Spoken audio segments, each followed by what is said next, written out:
ಮಾತೃಕಾರಣಿ ನನ್ನ ಸ್ವಾಮಿಗೆ ಪಟ್ಟಾಭಿಷೇಕವಾದ ಕಾರಣ ಅವರಿಗೆ ಮುಂದಾವ ತೊಂದರೆಯು ಬಾರದಂತೆ ಕಾಪಾಡು ಭಾರು ನಿನ್ನದಾಗಿರುವುದು ತಾಯಿ.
ನನ್ನ ಸ್ವಾಮಿಗೆ ಪಟ್ಟಾಭಿಷೇಕವಾದ ಕಾರಣ ನಾನು ಕೊಡುವ ಈ ದಾನವನ್ನು ಸ್ವೀಕರಿಸಿ ನನ್ನನ್ನು ಆಶೀರ್ವದಿಸಿ.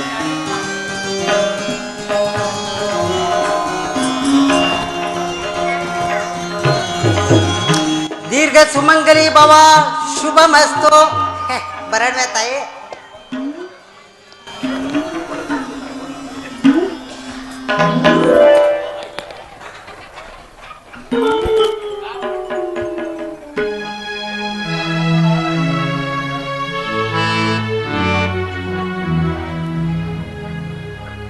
ದಿನ ನನ್ನ ಪಟ್ಟಾಭಿಷೇಕವೆಂದು ಭಾವಿಸಿ ಜಾನಕಿಯು ಅನೇಕ ವಿಪ್ರೋತ್ತಮರಿಗೆ ದಾನ ಧರ್ಮಾದಿಗಳನ್ನು ಮಾಡಿ ಪುಣ್ಯಕ್ಕೆ ಭಾಗಿಯಾದ. ಈಗ ನನ್ನ ಒದಗಿರುವ ವನವಾಸದ ವಿಚಾರವನ್ನು ಈಕೆಗೆ ಹೇಗೆ ತಿಳಿಸಲಿ?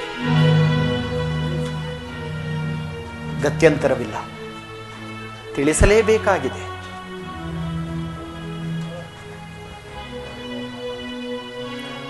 ಸೀತಾ, ಜಾನಕಿ. ಸ್ವಾಮಿ,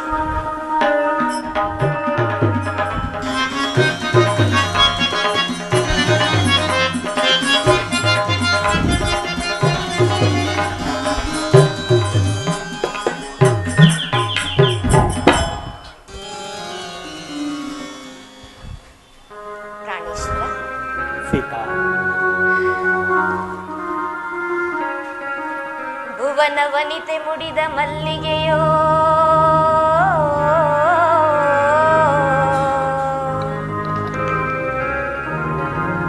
ಧರೆಯನ್ನುದ್ಧರಿಸಲವತರಿಸಿದ ದಿನಮಣಿಯೋ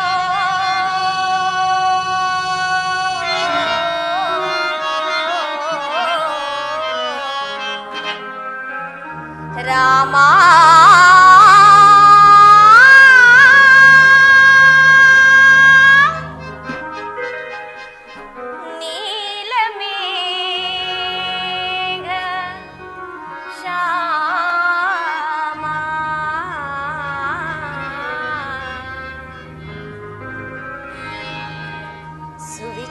ಸುವಿಚಾರಶೀಲ ನೀಲಕುಂತಳ ವಿಶಾಲ ಪಾಲ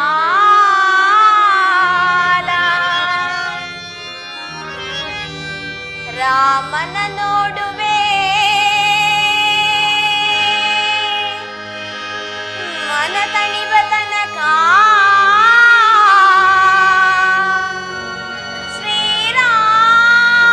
ಶ್ರೀರಾಮನಿಗಿಡುವೆ ಕಸ್ತೂರಿ ತಿಲಕ ರಾಮ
ನಿಮ್ಮ ಪಟ್ಟಾಭಿಷೇಕ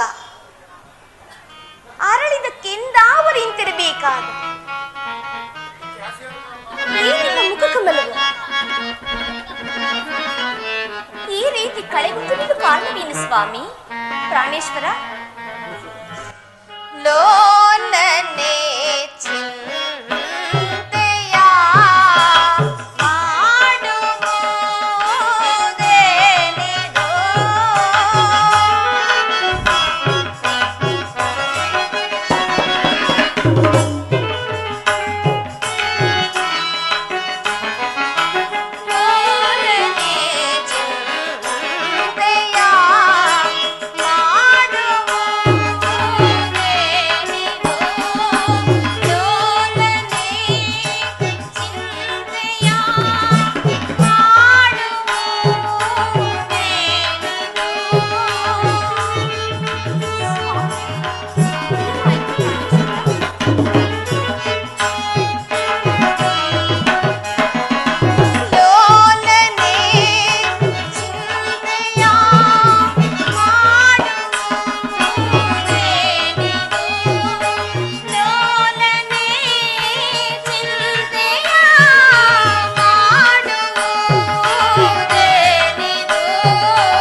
ಸ್ವಾಮಿ, ಅದೇನೆಂಬುದನ್ನು ನನ್ನೊಡನೆ ತಿಳಿಸಬಾರದೇನು? ಜಾನಕಿ, ಏನೆಂಬುದಾಗಿ ಹೇಳಲಿ?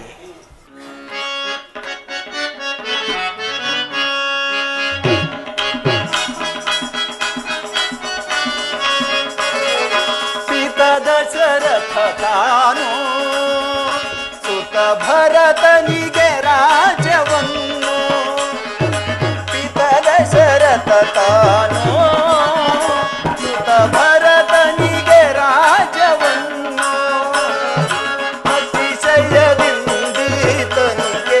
ಜನಕಜೆ, ಅತಿಶಯದಿಂದೀತನು ಕೇಳಿಸುತ್ತೆ ಏನ ಹೇಳಲಿನ, ಸರಸೀರುಹ ಮುಖಿಯಳೆ ಸಖಿಗೆ ನಿನಗೆ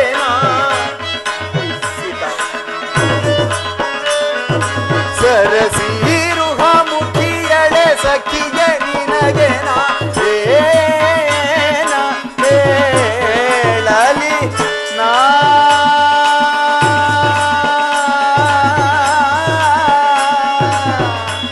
ಸೀತಾ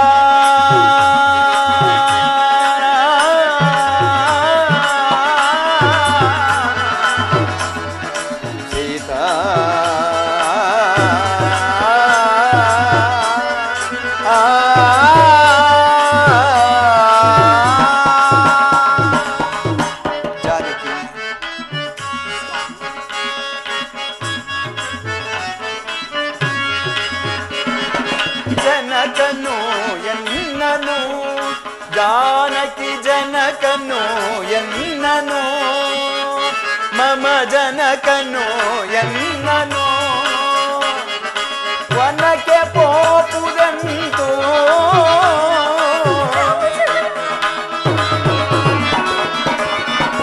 ವನಕ್ಕೆ ಪೋಪುದಂತು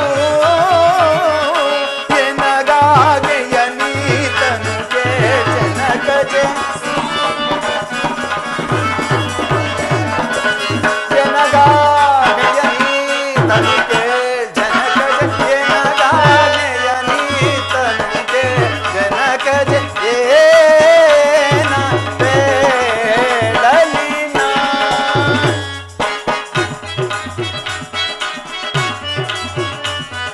ಸರಸೀರುಹ ಮುಖಿಯಳೆ ಸಖಿಯೇ ನಿನಗೆ ನಾ ಏನ ಬೇಳಲಿ ನಾ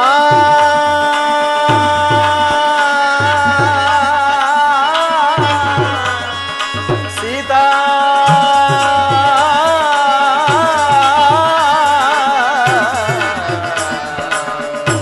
ಸೀತಾ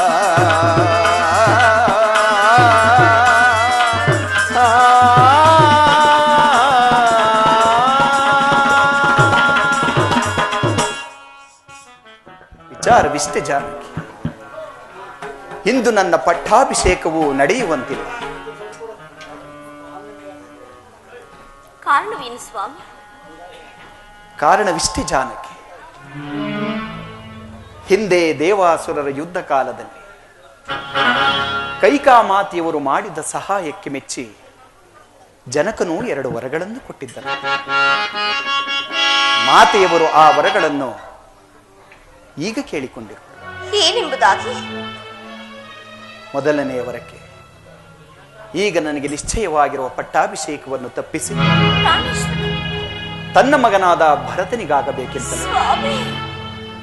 ಇನ್ನು 2ನೆಯ ವರಕ್ಕೆ ನಾನು ನಾರುಮಡಿಗಳನ್ನು ಧರಿಸಿ ಜಟಾವಲ್ಕಲಧಾರಿಯಾಗಿ ಮುನಿವೃತ್ತಿಯಿಂದ 14 ವರ್ಷ ಪುರಪ್ರವೇಶವಿಲ್ಲದೆ ವನವಾಸಕ್ಕೆ ಹೋಗಬೇಕೆಂದು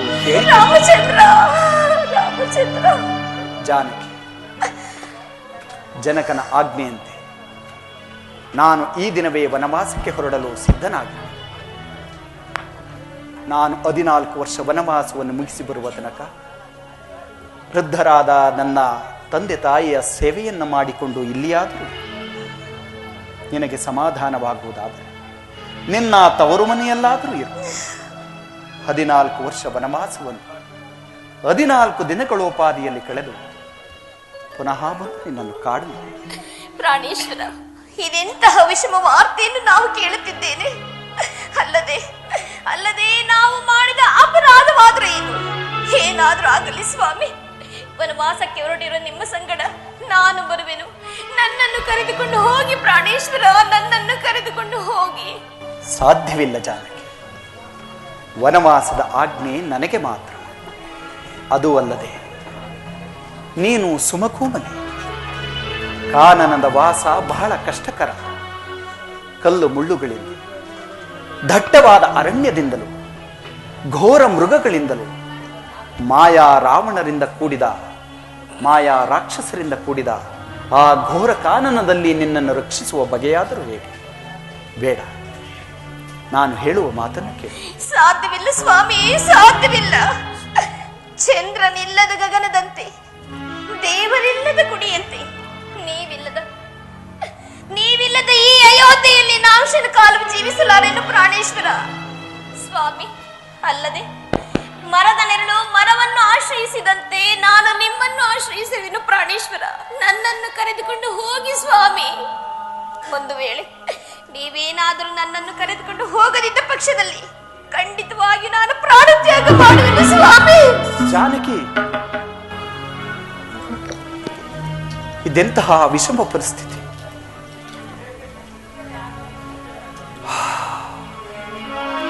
ಇಂತಹ ಸಂದರ್ಭದಲ್ಲಿ ನಾನು ಯಾವ ನಿರ್ಧಾರವನ್ನು ಕೈಗೊಳ್ಳಲಿ?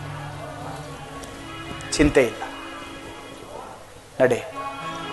ಜನನಿ ಜನಕರ ಆಶೀರ್ವಾದವನ್ನು ಪಡೆದು ಮುಂದಿನ ಕಾರ್ಯಗಳನ್ನು ಆಲೋಚಿಸೋಣ. ಹಾಗೆ ಆಗಲಿ ಸ್ವಾಮಿ.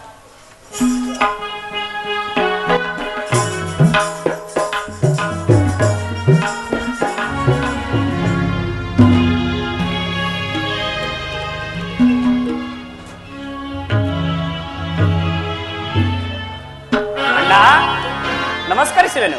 ಸಹೋದರ ಸೌಮಿತ್ರಿ, ನಿನಗೆ ಮಂಗಳವಾಗಲಿ. ಅಣ್ಣ, ಈ ದಿನ ನಿಮ್ಮ ಪಟ್ಟಾಭಿಷೇಕ ಮಹೋತ್ಸವ ಎಂದು ಭಾವಿಸಿ ಪುರದ ಜನರೆಲ್ಲರೂ ಹರ್ಷಚಿತ್ತರಾಗಿರುವಾಗ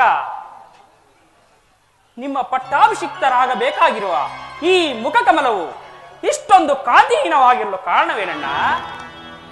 ನಿನ್ನ ಮನಸ್ಸನ್ನು ನೋಯಿಸಿದವರ್ಯಾರು? ನಿನ್ನ ಮನಸ್ಸಿನ ವೇದನೆ ಆದರೂ ಏನು? ನಿನ್ನನ್ನು ಮನಸ್ಸಿನ ನೋಯಿಸಿದ ಆ ಘಾತುಕನ್ಯಾರು? ಆ ಘಾತುಕನ ಪ್ರಸರಂಬೆರ ಲಕ್ಷವನ್ನು ಅವನು ಇಂದ್ರನಾಗಲಿ ಚಂದ್ರನಾಗಲಿ ದಂಡ ಜಪಸರ ಭೂಷಿತನೇ ಆಗಿರಲಿ, ಅವರ ರುಂಡ ಮುಂಡಗಳನ್ನು ಚೆಂಡಾಡಿ ರಂಡ ದೇವತೆಗಳಿಗೆ ರಕ್ತ ದೋಕುಳೆಯನ್ನು ಏರಿಸುತ್ತೇನೆ. ಯಕ್ಷ ಗಾನ ಗಂಧರ್ವ ಕಿನ್ನರ ಕಿಪ್ಪು ಸೇರಿ ಅಡ್ಡ ಬಂದರು ಅವರ ಎದೆ ಗಟ್ಟಿ ನಿಲ್ಲುತ್ತೇನೆ. ಬ್ರಹ್ಮಾದಿ ಮೃಂದಾಲಕರು ಬಂದಾಗ್ಯೂ ಅವರನ್ನು ಹಂದೆಗಡಿಸಿ ಬಂದ ದಾರಿಯಲ್ಲಿ ಹಿಂತಿರುಗುವಂತೆ ಮಾಡುತ್ತೇನೆ. ಏನಣ್ಣ, ಅವರ್ಯಾರು? ಶಾಂತನಾಗು ಸಹೋದರ. ಈ ದಿನ ನನ್ನ ಪಟ್ಟಾಭಿಷೇಕವು ನಡೆಯುವಂತಿಲ್ಲ. ಅಣ್ಣ, ಏಕಣ್ಣ? ಕಾರಣವಿಷ್ಟೇ ಸೌಮಿತ್ರಿ. ಹಿಂದೆ ದೇವಾಸುರರ ಯುದ್ಧ ಕಾಲದಲ್ಲಿ ಚಿಕ್ಕಮ್ಮನಾದ ಕೈಕಾ ಮಾತೆಯವರು ತಂದೆಯವರಿಗೆ ಸಹಾಯ ಮಾಡಿದ್ದರು.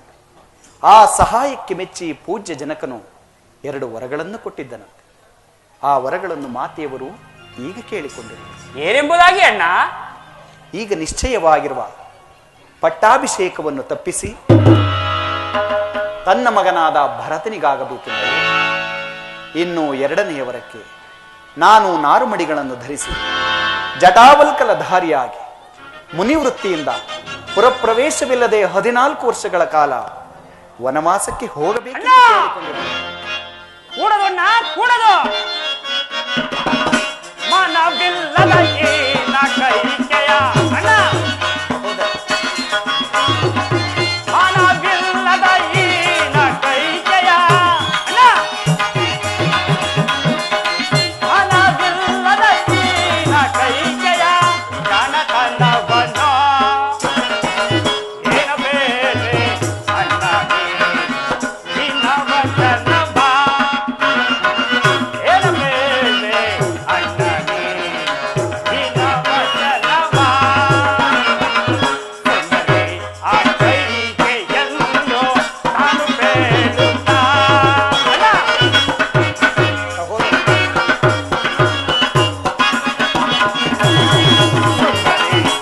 ಕೈಗೆ ಎಂದು ತಾನು ಬೇಡುತ್ತಾ ತಂದೆ ಬೇಡ ನಿಲ್ಯ ವಚನ ಅಣ್ಣ, ತಂದೆ ಬೇಡ ನಿಲ್ಯ ವಚನ, ತಂದೆ ಬೇಡ ನಿಲ್ಯ ವಚನ ಅಂದವಾದುದೇ ಏನ ಬೇರೆ ಅಣ್ಣನೇ ನಿನ್ನ ವಚನವ ಮೃತಲಿ ಬರಿ ಕೈದ ನಗದ ಬದ್ಧವಿಲ್ಲದೆ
ಕೂಡದು.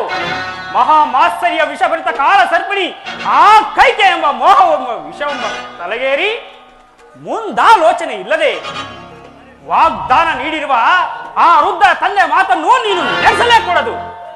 ಅಣ್ಣ, ಆ ಕ್ರೂರ ಪಿಶಾಚಿಯನ್ನು ತೃಪ್ತಿಪಡಿಸಲು ನಿನಗೆ ಒಲಿದು ಬಂದಿರುವ ರಾಜಲಕ್ಷ್ಮಿಯನ್ನು ತಿರಸ್ಕರಿಸಿ ಕಾಡಿಗೆ ಹೋಗುವುದೇ? ಕೀರ್ತಿ ಪರಾಕ್ರಮಗಳಿಂದ ಪ್ರಜಾರಂಜಿತನಾಗಿರುವ ಜ್ಯೇಷ್ಠ ಪುತ್ರನನ್ನು ಅಡವಿಗಟ್ಟಿ ಕನಿಷ್ಠ ಪುತ್ರನಿಗೆ ಪಟ್ಟಾಭಿಷೇಕ ಮಾಡುವುದು ಯಾವ ಧರ್ಮವನ್ನ? ಧರ್ಮ ಮಾರ್ಗಗಳನ್ನು ಮೀರಿ ನಡೆಯುವಾತನು ತಂದೆ ಆಗಲಿ ಗುರುವೇ ಆಗಲಿ ತಪ್ಪಿಸಸ್ತರೆಂದು ಈ ಮಹಾಶಾಸ್ತ್ರವು ಹೇಳುತ್ತಿರುವುದು. ಹೀಗಿರುವಾಗ ಕಿರಿಯ ಹೆಂಡತಿಗೆ ಮನಸ್ಸೋತು ಕನಿಷ್ಠ ಪುತ್ರನಿಗೆ ಪಟ್ಟಾಭಿಷೇಕ ಮಾಡುವುದು ಯಾವ ಧರ್ಮವನ್ನ? ಆಜ್ಞಾ ಭಂಗಂ ನರೇಂದ್ರನಂ ಖಂಡಂ ಎಂಬ ಆರೋಗ್ಯಂತೆ ಈಗ ತಂದೆಯ ವಾಕ್ಯವನ್ನು ನೀನು ನಿರಾಕರಿಸಲೇಬೇಕು. ಅಣ್ಣ, ಧರ್ಮಾತ್ಮನು ಕುಲ ಜ್ಯೇಷ್ಠನು ಆದ ನಿನ್ನಲ್ಲಿಯೂ ತನ್ನ ಮಗನ ಮೇಲಿನ ವ್ಯಾಮೋಹದಿಂದಲೂ ತನ್ನ ರಾಜಧರ್ಮಗಳನ್ನು ಮೀರಿ ತನ್ನ ರಾಜ್ಞಿ ಪದವಿಗೂ ತನ್ನ ಕ್ಷತ್ರಿಯ ಕುಲಕ್ಕೂ ಕಂಠವನ್ನೇ ತಂದ ಆ ಕುಲದ್ರೋಹಿ ಕೈಕೆಯನ್ನು ಮತ್ತು ಅವಳ ಮಗನಾದ ಭರ್ತನೇನಾದರೂ ಇದಕ್ಕೆ ಪ್ರತಿಭಟಿಸುವುದೇ ಆದರೆ ಅವನಿಗೂ ತಕ್ಕ ಪ್ರತಿಷ್ಠೆಯನ್ನು ಮಾಡಬೇಕು. ಅಣ್ಣ, ಇದಕ್ಕೆ ಪ್ರತಿಯಾಗಿ ಹೇಳತಕ್ಕವರು ಯಾರಾದರೂ ಇದ್ದರೆ ಕರೆದುತ್ತಾನೆ ನನ್ನ ಮುಂದೆ. ಸಹೋದರ ಶಾಂತನ ದುಡುಕುವುದು ಪ್ರಾಜ್ಞರ ಲಕ್ಷಣವಲ್ಲ. ಜನನಿ ಜನಕರ ಸೇವೆ ಜಗದಾಂಬೆ ಸೇವೆ. ಜನನಿ ಜನಕನ ಶರಣ ಸೇವೆ ಗೈದವ ಜಾಣ. ಸುರದೇನುವನ ಪೋಲ್ವ ಗೋವು ಮತ್ತೊಂದಿಹುದೆ. ಸುರ ತರುವಿನಂತಹ ಮರವೋದಿ ದರೆಯೊಳಗಿಹುದೆ. ಗಂಗೆಯಂತಹ ಪವಿತ್ರ ನದಿಯು ಈ ಧಾತ್ರಿಯೋಳಿರುವುದು. ಅರಿತವಗೆ ತಾಯಿ ತಂದೆಗಿಂತ ಸಮದೈವವಿನ್ನುಂಟೆ. ಅದರ ಮಾತಿನಂತೆ ನಾನು ಪಿತೃವಾಕ್ಯ ಪರಿಪಾಲನೆಗಾಗಿ ವನವಾಸಕ್ಕೆ ಹೊರಟಿರುವೆ. ಅಣ್ಣ, ಅಜ್ಞಾನದಿಂದ ಹಾಡಿದ ನನ್ನ ಮಾತನ್ನು ಕ್ಷಮಿಸಬೇಕು. ಚಿಂತೆ ಇಲ್ಲ ಅಣ್ಣ, ಧರ್ಮಜ್ಞನಾದ ನಿನ್ನ ಮಾತಿಗೆ ನಾನು ಪ್ರತಿ ಹೇಳಲಾರೆನು. ಅಣ್ಣ, ಆದರೆ ನನ್ನದೊಂದು ಮಾತನ್ನು ನಡೆಸಿಕೊಡಬೇಕೆಂದು ಬೇಡಿಕೊಳ್ಳುತ್ತೇನೆ ಅಣ್ಣ, ಬೇಡಿಕೊಳ್ಳುತ್ತೇನೆ. ಅದೇನು ಕೇಳು ಸಹೋದರ. ನನ್ನನ್ನು ನಿಮ್ಮ ಸಂಗಡ ವನವಾಸಕ್ಕೆ ಕರೆದುಕೊಂಡು ಹೋಗಬೇಕು. ಅಲ್ಲಿ ನಿಮ್ಮ ಮತ್ತೆ ಮಾತೆಯವರ ಸೇವೆ ಮಾಡಿಕೊಂಡಿರಲು ಅಪ್ಪಣೆ ಕೊಡಬೇಕು ತಂದೆ, ಅಪ್ಪಣೆ ಕೊಡಬೇಕು. ಸಹೋದರ, ಜಾನಕಿಯು ನನ್ನನ್ನೇ ಹಿಂಬಾಲಿಸಿ ಈಗ ನೀನು ಹಠ ಮಾಡುತ್ತಿರುವೆ. ನೀನು ನನ್ನ ಸಂಗಡ ಅರಣ್ಯವಾಸಕ್ಕೆ ಬಂದರೆ ಇಲ್ಲಿ ಭರತನ ರಾಜ್ಯಭಾರದ ಕ್ರಮವನ್ನು ನೋಡಿಕೊಳ್ಳುವವರ, ಅದು ಅಲ್ಲದೆ ವೃದ್ಧರಾದ ಜನನಿ ಜನಕರ ಸೇವೆಯನ್ನು ಮಾಡುವವರಾರು ಸಹೋದರ. ಆದ ಕಾರಣ ನಿನ್ನನ್ನು ವನವಾಸಕ್ಕೆ ಕರೆದುಕೊಂಡು ಹೋಗುವುದು ಉಚಿತವಲ್ಲ. ಅಣ್ಣ,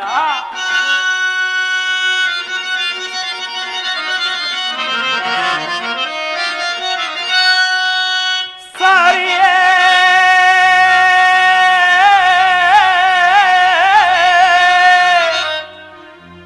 ನಾಡ ತೊರೆವುದು ದೊರೆ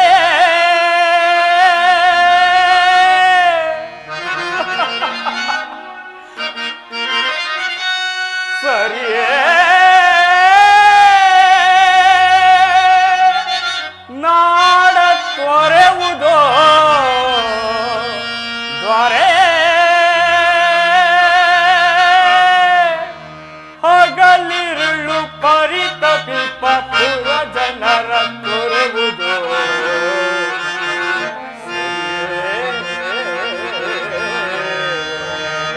ಅಣ್ಣ,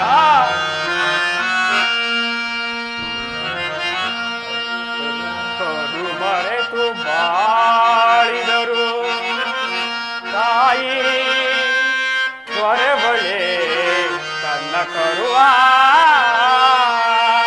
ಸಹೋದರ, ನೀ ಮರೆತು ಬಾಳಿದರು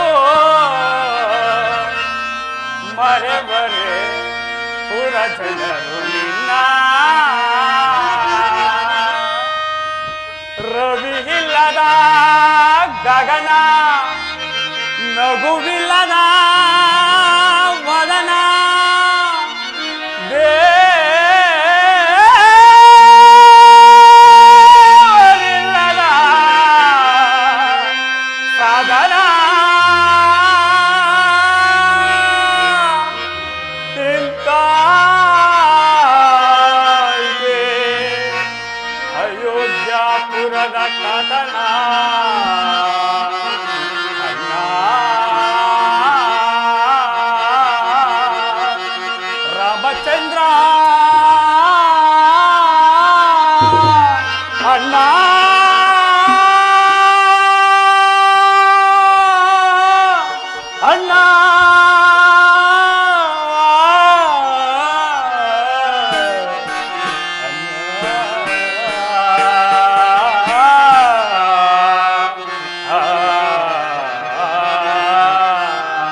ನನ್ನನ್ನು ನಿನ್ನ ಸಗಳ ಅರಣ್ಯವಾಸಕ್ಕೆ ಕರೆದುಕೊಂಡು ಹೋಗಬೇಕೆಂದು ಬೇಡಿಕೊಳ್ಳುತ್ತೇನೆ ಅಣ್ಣ, ಬೇಡಿಕೊಳ್ಳುತ್ತೇನೆ. ಮಾತು ಪಿತೃರ ಸೇವೆ ಮಾಡಿಕೊಂಡಿರಲು ಭರತ ಶತ್ರುಘ್ನಲ್ಲವೇ? ಆದ್ದರಿಂದ ನನ್ನನ್ನು ನೀನು ವನವಾಸಕ್ಕೆ ಕರೆದುಕೊಂಡು ಹೋಗದಿದ್ದರೆ ನಾನು ಖಂಡಿತವಾಗಿಯೂ ಜೀವಿಸಿರಲಾರೆ ಅಣ್ಣ, ನಾನು ಜೀವಿಸಿರಲಾರೆ. ಸಹೋದರ, ಇದೆಂತಹ ವಿಷಮ ಪರಿಸ್ಥಿತಿ. ಆಗಲಿ, ನಡೆಯಿರಿ. ಜನನಿ ಜನಕರನ್ನು ಕಂಡು ಮುಂದಿನ ಆಲೋಚನೆಗಳನ್ನು ಮಾಡೋಣ. ನಡೆ ಸಹೋದರ.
ಅಪರಾಧಕ್ಕೆ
ಯಾವ ಸ್ವಾರ್ಥಕ್ಕಾಗಿ ಈ ರೀತಿ ಹಠ ಮಾಡುತ್ತಿರುವೆ ಕೈಕ?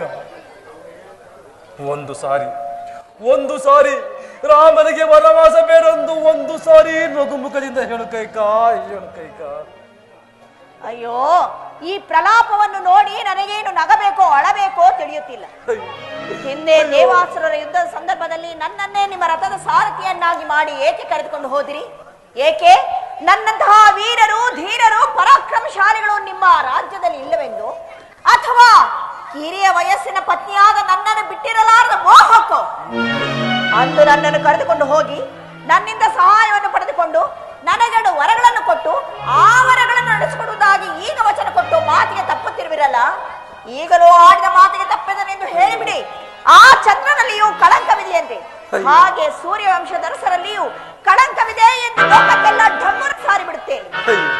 ಅಯ್ಯೋ, ಈ ವೇದನೆಯನ್ನು ನಾನು ಹೇಗೆ ಸಹಿಸಿಕೊಳ್ಳಲಿ? ರಾಮ, ರಾಮಚಂದ್ರ, ಜನಕ, ರಾಮ, ರಾಮಚಂದ್ರ, ರಾಮ, ಸಮಾಧಾನ. ರಾಮಚಂದ್ರ, ಲಕ್ಷ್ಮಣ, ವನವಾಸಕ್ಕೆ ಹೊರಟಿರುವ ಸೀತಾ, ನನಗೆ ನನ್ನನ್ನೇ ಹಿಂಬಾಲಿಸಿರುವ ಜಾನಕಿಗೆ ಲಕ್ಷ್ಮಣನಿಗೂ ಆಶೀರ್ವದಿಸಬೇಕೆಂದು ಕೇಳಿಕೊಳ್ಳಿ. ರಾಮಚಂದ್ರ, ವನವಾಸಕ್ಕೆ ಹೋಗಲು ನಾನು ನಿನಗೆ ಅನುಜ್ಞೆಯನ್ನು ನೀಡಬೇಕೇ? ಲೋಕ ಪೂಜ್ಯರಾದ ವಸಿಷ್ಠರು ಕಟ್ಟಿದ ಕಂಕಣವು ನಿಮಗೆ ಕಾಡಿನಲ್ಲಿ ಗೆಡ್ಡೆ ಗೆಣಸುಗಳನ್ನು ತಿನ್ನುವಂತಾಯ್ತೆ. ರಾಮ, ನಿನ್ನನ್ನು ಬಿಟ್ಟು ನಾನು ಖಂಡಿತವಾಗಿ ಬದುಕಿರಲ್ಲ, ಖಂಡಿತವಾಗಿ ಬದುಕಿದ. ಕೈಕ ನೋಡು, ರಾಮನ ಮುದ್ದು ಮುಖವರು ನೋಡು ಕೈಕ. ಇಂತಹ ನನ್ನ ವನವಾಸಕ್ಕೆ ಹೋಗಿ ಎಂದು ಹೇಳಲು ನಿನಗೆ ಮನಸ್ಸಾದರೂ ಹೇಗೆ ಬಂತು? ಬೇಡ ಎಂದು ಹೇಳು ಕೈಕ, ಹೇಳು. ಮಾವನವರೇ, ಪತಿಯ ಸಂಗಡ ವನವಾಸಕ್ಕೆ ಹೊರಟಿರುವ ನನ್ನನ್ನು ಆಶೀರ್ವದಿಸಿ. ಏನು ತಾಯಿ, ಪತಿಯ ಸಂಗಡ ವನವಾಸಕ್ಕೆ ನೀನು ಹೊರಟಿರುವೆಯಾ? ಹೌದು ಮಾವನವರೇ. ಹೋಗಿ ಬಾ ತಾಯಿ, ಹೋಗಿ ಬಾ. ದೀರ್ಘ ಸುಮಂಗಲಿಯಾಗಿ ಬಾಳಮ್ಮ. ಜನಕ, ಒಂದೇ ಗೃಹದಲ್ಲಿ ಎಷ್ಟೊಂದು ವ್ಯತ್ಯಾಸ. ಒಬ್ಬಳು ಸಕಲ ಸಿರಿ ಸಂಪತ್ತನ್ನು ತೊರೆದು ಪತಿಯ ಸಂಗಡ ವನವಾಸಕ್ಕೆ ಹೊರಡಲು ಸಿದ್ಧಲಾಗಿರುವಳು. ಇನ್ನೊಬ್ಬಳು ಪತಿಯ ಪ್ರಾಣಹರಣಕ್ಕೆ ಸಿದ್ಧಲಾಗಿರುವಳು. ಒಂದು ದೇವತಾ ಹೃದಯ, ಇನ್ನೊಂದು ದಾನವ ಹೃದಯ. ಒಂದು ಪುಣ್ಯದ ನಿಧಿ, ಇನ್ನೊಂದು ಪಾಪದ ಜಲದಿ. ಜನಕ, ಲಕ್ಷ್ಮಣ, ಅಣ್ಣನ ಸಂಗಡ ನಾನು ವನವಾಸಕ್ಕೆ ಹೊರಟಿರುವೆ. ನನಗೂ ಅಪ್ಪಣೆಯನ್ನು ಕೊಡಬೇಕು. ಲಕ್ಷ್ಮಣ, ನೀನು ಕೂಡ ನಿಮ್ಮಣ್ಣನ ಜೊತೆಯಲ್ಲಿ ವನವಾಸಕ್ಕೆ ಹೊರಟಿರುವೆಯ ಕಂದ. ಹೋಗಿ ಅರಮನೆಯಲ್ಲಿ ಪೀತಾಂಬರಗಳನ್ನು ಧರಿಸಿ ಮೃಷ್ಟಾನ್ನ ಭೋಜನಗಳನ್ನು ಉಂಡು ಹಂಸ ತೂಲಿಪ ತಲ್ಪದಲ್ಲಿ ಪವಡಿಸಬೇಕಾದ ನನ್ನ ಮಕ್ಕಳು ಕಾಡಿನಲ್ಲಿ ಅಲೆಯುತ್ತಾ ಗೆಡ್ಡೆ ಗೆಣಸುಗಳನ್ನು ತಿನ್ನುವಂತಾಯ್ತೆ. ಅಯ್ಯೋ, ಈ ವೇದನೆಯನ್ನು ನಾನು ಹೇಗೆ ಸಹಿಸಿಕೊಳ್ಳಲಿ ರಾಮ? ಜನಕ, ಕೈಕಾ ಕೈಕಾ, ಕೊನೆಯ ಸಾರಿ ನಿನಗೆ ಪಾದಗಳನ್ನು ಮುಟ್ಟಿ ಕಲಿಕೊಳ್ಳ. ಜನಕ, ಅಯ್ಯೋ, ಇದೇನಿದು ತಂದೆ? ರಾಮ, 60 ಸಹಸ್ರ ವರ್ಷಗಳ ಕಾಲ ಅವಿಚ್ಛಿನ್ನವಾಗಿ ರಾಜ್ಯಭಾರ ಮಾಡಿದ ನೀವು, ಕೆಚ್ಚದೆಯ 4 ಸುಪುತ್ರರನ್ನು ಪಡೆದ ನೀವು, ನನ್ನ ವನವಾಸದ ವಿಚಾರಕ್ಕಾಗಿ ಮಾತೆಯವರನ್ನು ಈ ರೀತಿ ಅಂಗಲಾಚಬೇಡುವುದು ಜನಕ. ನಾನಿದನ್ನು ಸಹಿಸಲಾರೆ. ಲಕ್ಷ್ಮಣ, ನಾನು ಏನು ತಾನೇ ಮಾಡಲು ಸಾಧ್ಯ? ದೈವೇಚ್ಛೆ ಬಿದ್ದಂತಾಗಲಿ. ಸುಮಂತ್ರ,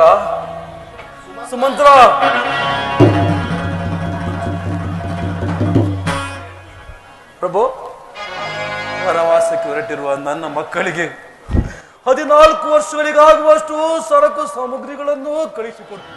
ನಮ್ಮ ಅಪ್ಪಣೆಯಂತೆ ಆಗಲಿ. ಅರಮನೆಯಲ್ಲಿ ಸುಖವಾಗಿದ್ದಂತೆ ಅರಣ್ಯದಲ್ಲಿಯೂ ನನ್ನ ಮಕ್ಕಳು ಸುಖವಾಗಿರಲಿ. ಆಗಬಹುದು ಮಹಾಪ್ರಭು. ನಿಲ್ಲ ಸುಮಂತ್ರ. ನಿಲ್ಲಪ್ಪ, ನಿಲ್ಲು. ಮಹಾರಾಣಿಯವರು ಏನು ಆಜ್ಞೆ ಮಾಡುವಂತಿದೆ, ಅದನ್ನು ಕೇಳಿ ತಿಳಿದುಕೊಂಡು ಹೋಗಪ್ಪ. ಸಕಲ ಭೋಗ ಭಾಗ್ಯಗಳು. ಏಕೆಂದರೆ ಈ ಅರಮನೆ, ಈ ಸಂಪತ್ತು, ಭೋಗ ಭಾಗ್ಯ ಅವರ ಅಪ್ಪನ ಬಳುವಳಿಯಲ್ಲವೇ? ಹೌದು, ನಮ್ಮಪ್ಪನ ಬಳುವಳಿಯೇ. ಸಕಲ ಭೋಗ ಭಾಗ್ಯಗಳು ರಾಮನ ಹಿಂದೆ ಹೋದ ಮೇಲೆ ಕೆನೆ ತೆಗೆದ ಹಾಲಿನಂತೆ ನಿಸ್ಸಾರವಾದ ಸಾಮ್ರಾಜ್ಯವನ್ನು ಕಟ್ಟಿಕೊಂಡು ನನ್ನ ಮಗ ಭರತನು ಏನು ಆಳಬೇಕು? ಕೂಡದು. ರಾಮನ ಹಿಂದೆ ಒಂದು ಹುಲ್ಲು ಕಡ್ಡಿಯೂ ಸಹ ಹೋಗಕೂಡದು. ಅಯ್ಯೋ, ಇಷ್ಟಾದರೂ ನಿನಗೆ ಬುದ್ಧಿಯೇ ಬರಲಿಲ್ಲವಲ್ಲ. ಛೀ! ರಾಮ, ವನವಾಸಕ್ಕೆ ಹೊರಟಿರುವ ನಿಮಗೆ ವಸ್ತ್ರಾಭರಣಗಳ ಏತಕ್ಕೆ? ನಾನು ಕೊಡುವ ನಾರುಗಳನ್ನು ಧರಿಸಿ ಹೊರಡಿ. ಅಯ್ಯೋ, ಈ ವೇದನೆಯನ್ನು ನಾನು ಹೇಗೆ ಸಹಿಸಿಕೊಳ್ಳಲಿ ರಾಮಚಂದ್ರ? ವನವಾಸಕ್ಕೆ ಹೊರಟಿರುವ ನಮಗೀ ರತ್ನಾಭರಣಗಳೇಕೆ ತಾಯಿ? ನೀನು ಕೊಡುವ ಈ ನಾರುಮಡಿಗಳನ್ನೇ ಶ್ರೀರಕ್ಷೆ ಎಂದು ಭಾವಿಸಿ ಹೊರಡುವೆ. ಜನಕ, ನಮಗಿನ್ನು ಹೊರಡಲು ಅಪ್ಪಣೆಯಾಗಲಿ.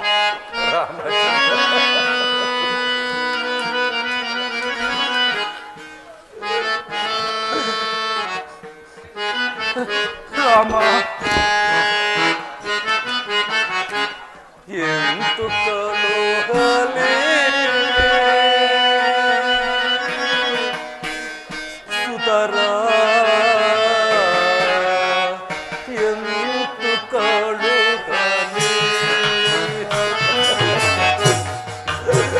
ರಾಮ. ಲಕ್ಷ್ಮಣ,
ಜನಕ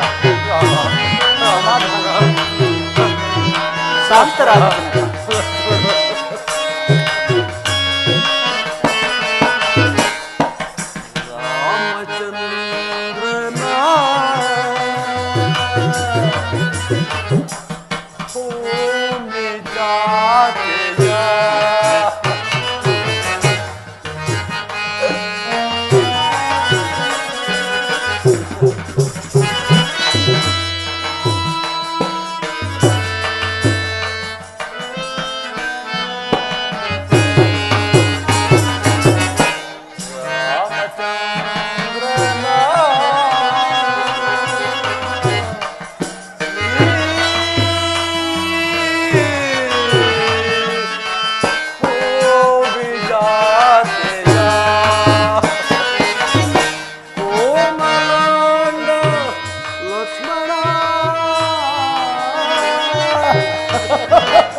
ಜನಕ. ಅಯ್ಯೋ, ನನ್ನ ಮಕ್ಕಳನ್ನು ನಾನು ಹೇಗೆ ಕಳಿಸಿಕೊಡಲಿ?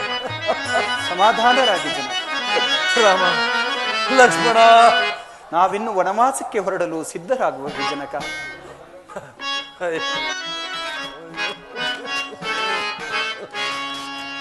ಪೀತಾ ದಯಾ ಸಾಗರ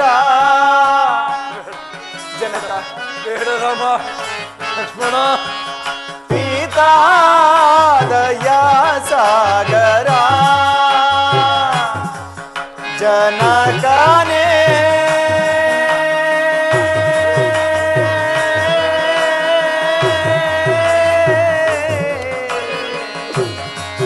ಹೋಗಿ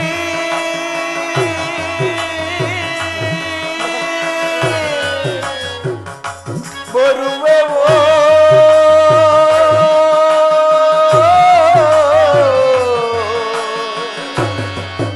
ಕರುಣಾ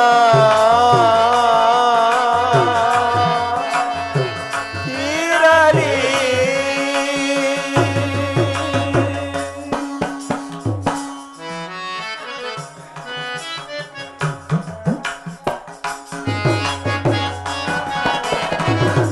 ತಂದೆಯೇ ನಿಮ್ಮಯ ಸುಂದರ ಚರಣವ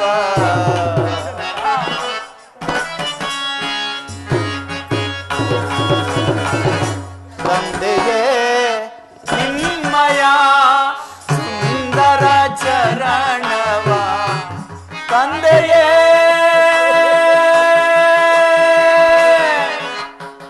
ನಿಮ್ಮಯ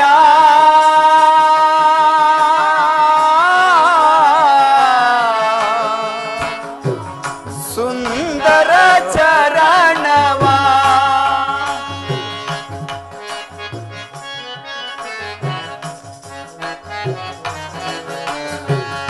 ತಂದೆಯೇ ನಿಮ್ಮಯ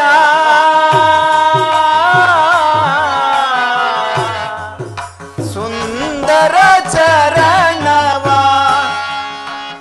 ಎಂದಿಗೆ ಕಾಂಬೆವೋ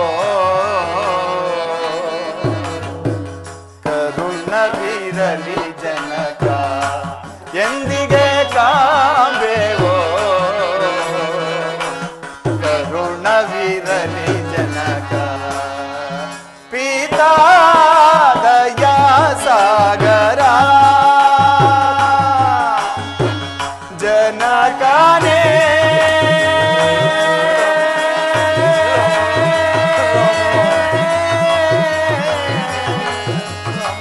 ಹೋಗಿ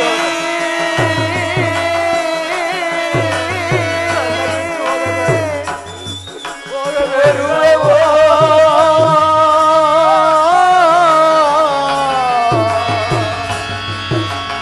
ಕರುಣ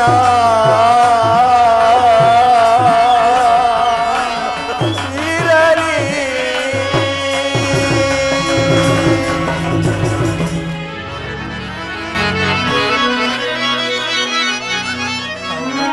ರಾಮ ಜನಕ ಜನಕ ನನ್ನನ್ನು ಬಿಟ್ಟು ಹೋಗಬೇಡಿ ನನ್ನನ್ನು ಬಿಟ್ಟು ಹೋಗಬೇಡಿ ರಾಮ ಲಕ್ಷ್ಮಣ ಜನಕ ಸಮಾಧಾನ ಸಮಾಧಾನ.